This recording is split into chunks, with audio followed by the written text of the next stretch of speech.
ভোলার চরফ্যাশন উপজেলায় খাসমহল জামে মসজিদের তৃতীয় তলায় ১০ বছরের এক মাদ্রাসা ছাত্রকে বলাৎকারের ঘটনায় তালহা নামের একজনকে গ্রেফতার করেছে পুলিশ।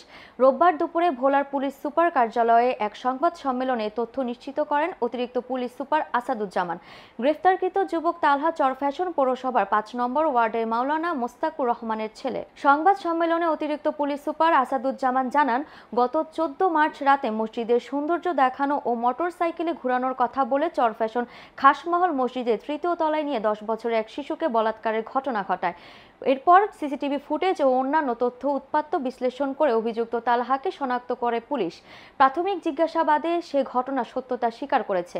তিনি আরও জানান, এই ঘটনার সাথে অন্য কেউ যুক্ত আছে কিনা তা খতিয়ে দেখা হচ্ছে। ১৪ তারিখে রাত অনুমান ৮ ঘটিকার সময় আমরা চরফ্যাশন থানা এলাকার মধ্যে খাসমহল একটা মসজিদ আছে, ওই মসজিদের ৩ তলার সিঁড়িতে ওঠার সময় ভিকটিম এমদাদুল ইসলাম তামজিদ এই ৯ বছরের ছেলেকে জোরপূর্বক বলাৎকারের ঘটনা ঘটেছে এবং এটা আমরা ভিডিও ফুটেজ বা অন্যান্য তথ্যপত্র বিশ্লেষণ করে তাকে শনাক্ত করা সহ চরফ্যাশন থানা পুলিশের সার্কেল যে এসপি মেহেদী হাসান তার নেতৃত্বে চরফ্যাশন অফিসার ইনচার্জ এবং এসআই হারুনুর রশিদ তারা মিলে রাতভর অভিযান চালিয়ে তাকে শেষ পর্যন্ত আইনের আওতায় আনতে সক্ষম হয়। তার এই কাজে ব্যবহৃত যে মেরিল লিপ জেল এবং মেরিল পেট্রোলিয়াম জেলি এটাও উদ্ধার করতে পেরেছি আমরা। তাকে জিজ্ঞাসাবাদ চলছে। তিনি প্রাথমিকভাবে আমাদের কাছে এই ঘটনার সত্যতা স্বীকার করেছেন।